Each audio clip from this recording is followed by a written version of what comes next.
Hey everyone, welcome back with Beano Mac. Today we once again compare two WCW titles based around the same time period. Last month we looked into the prequels, so check that out if interested. Link is in the description below. This time, however, we will look into the often maligned WCW Thunder and its N64 competitor, the beloved WCW nWo Revenge. Let's break it down.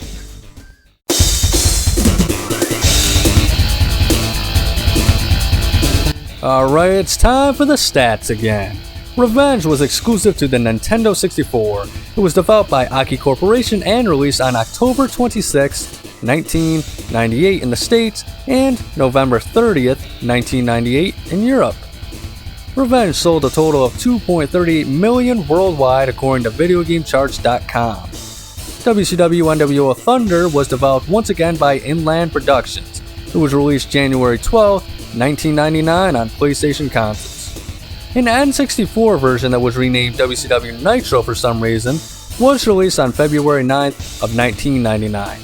We're only going to focus on the PS1 edition of Thunder though. The total sales for Thunder were 1.69 million worldwide. Anything wrestling would sell like hotcakes around this time, so sales don't tell the whole story. Let's get into the features.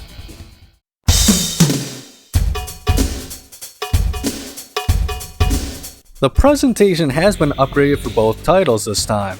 Revenge's menu backdrop is the stage of the arena you last played on, which is pretty cool. Thunder still has some random pictures though. The arenas for Revenge are now actual World Championship Wrestling venues. Only a few though, like Nitro, Sold Out, Super Brawl, Bash at the Beach, Halloween Havoc, and Starrcade. The stages look great during entrances, but then they are downsized during the matches. Thunder has a lot of returning and new venues. The Strange arenas return as well.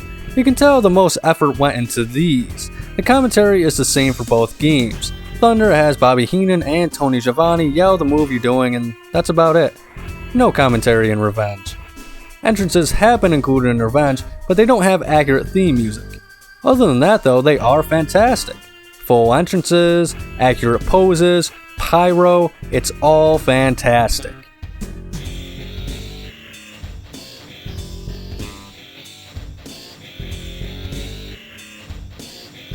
Thunder has entrances this time around, although they're just FMVs that last about 7 seconds. They do have accurate themes though, I believe.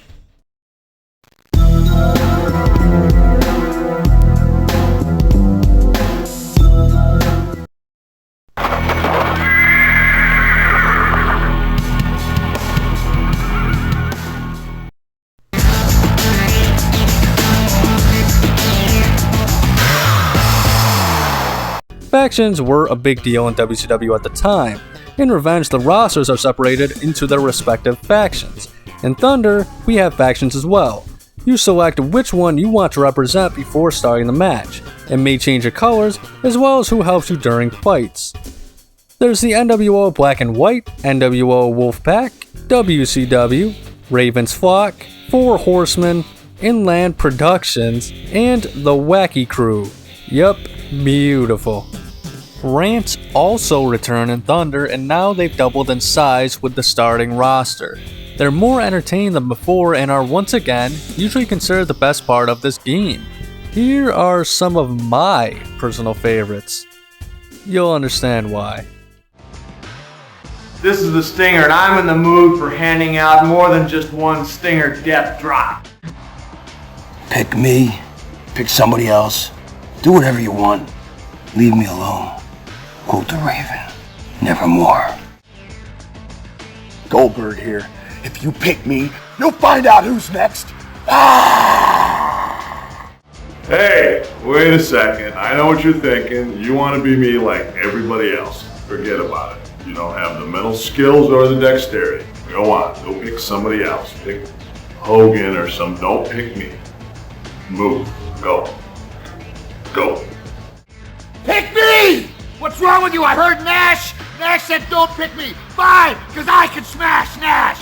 Pick Hogan? Put him to sleep 3 times. Pick me. You know why? Because everybody's got to pay the piper. Hey man, here's Alex Wright, the German. If you wanna know what the Germans are about, pick me and you're gonna have a hell of a victory. I promise! Hey, I could care less if you pick me or not, but if you want to win, there's only one move that you need, and that's the 7-year itch. Hey! You gotta pick the ammo, baby! Because there's no way anybody is gonna beat an ammo! You ever see an ammo drop on someone's head? Oh.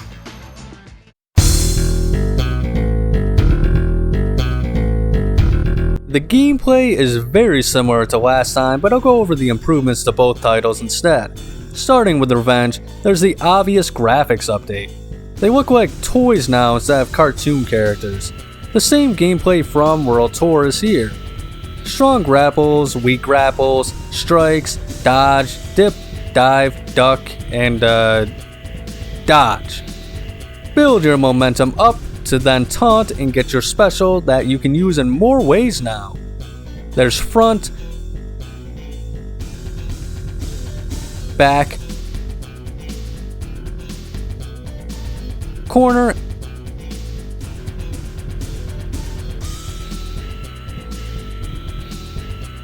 and Irish Whip grapple finishes now. Wrestlers are also much more resilient. You usually have to pin twice before a pin can actually finish the match. There's interference now as well as better weapon physics. And now, certain wrestlers have strike combos if you strong grapple and press B. You get a set amount of hits to clobber your opponent, but if they guess the button combos you press correctly, they block or reverse. Overall, Revenge is just much more polished than World Tour. Thunder is once again very similar to its predecessor. Although there are some improvements, the arenas do look brighter and seem more full. They added weapons to these games. You can set how many show up outside the ring and how long you hold them in the options. You just need to walk into one and you'll pick it up whether you want to or not. Ready move button combos still exist, but now we have grapples. Although it only adds like 3 moves. There's also the test of strength now that requires both wrestlers to button mash. If you are the aggressor, you heal. If you are failing the test, your health drops rapidly. Matches can end very quickly with this tactic, so it's hard to say if anything really improves in this entry.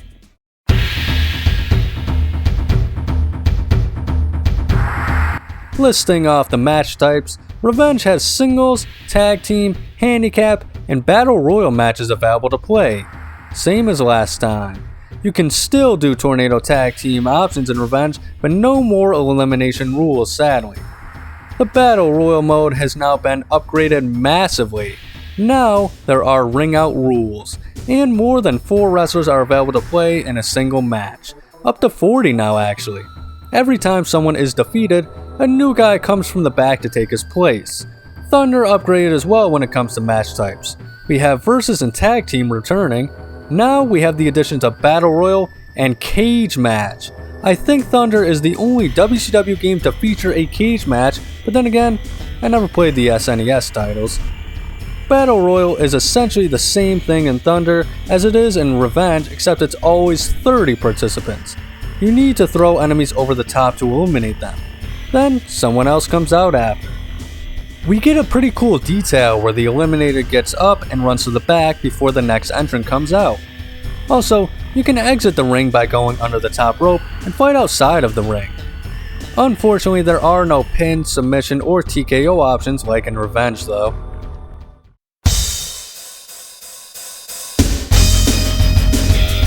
The rosters are pretty massive in these titles. Once again, in both games you have extra non-WCW wrestlers. In Revenge, you have 2 fictional promotions again with fake wrestlers based off of real ones. The personas they came up with this time around are much more creative though. In Thunder, you once again have THQ and Inland Production staff. Then there's the weird inclusions like knights, sailors, animals, unidentifiable things, you know, the usual.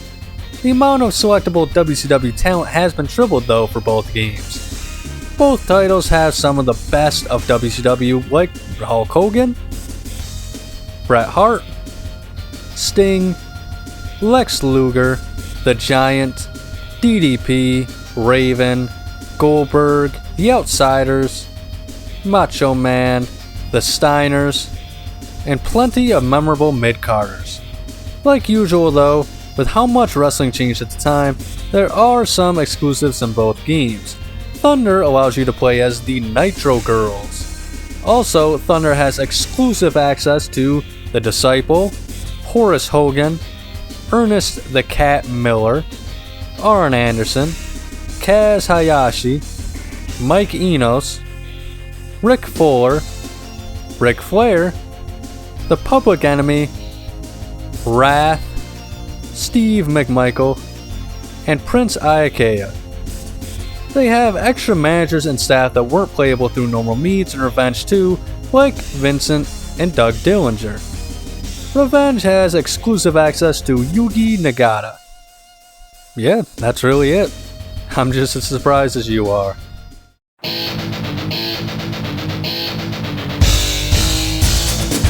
The career modes are the same here.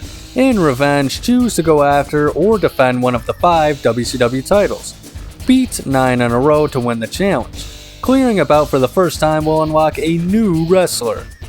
Thunder is virtually the same as Nitro, but now you have 3 options. There's 5 matches to win the TV title, 7 matches to win the United States Heavyweights, and the Classic 10 for the World Championship.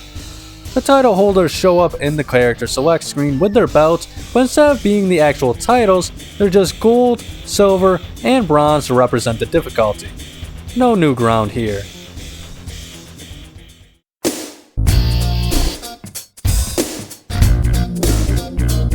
Once again, now the game really has creation options. Revenge, however, does allow you to edit the pre-existing roster attires and colors. You can rename anyone, change their outfit or mask, and then edit some of the colors. Better than nothing.